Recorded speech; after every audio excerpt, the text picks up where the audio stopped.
Մեր գլխավոր խնդիրն է, որպեսզի մարտի 1-ի ոճրագործության ամբողջ այդ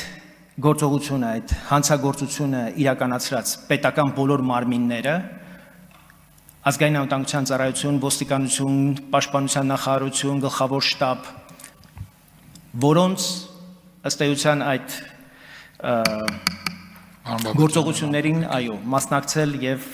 հովանավորել է գլխավոր դատախազությունը եւ դատական համակարգը ամբողջությամբ աջակցել է այս գործողություններին, նրանց պետք է տրվի իրավական եւ քաղաքական գնահատական։ Սրա մասին ես խոսել եմ նախորդ գումարման ազգային ժողովում, սա ուղղակի է մարդու իրավունքների եվրոպական դատարանի վճիռը, ուղղակի մեր պետության անցած տարիների 17 տարիների իրավաքաղաքական գնահատականն է, թե ինչից է բաղկացած, ինչ բանդիտներից է բաղկացած եղել մեր քաղաքական եւ իրավական քաղաքականություն մշակող ուրեմն ամբողջ վերնախավը։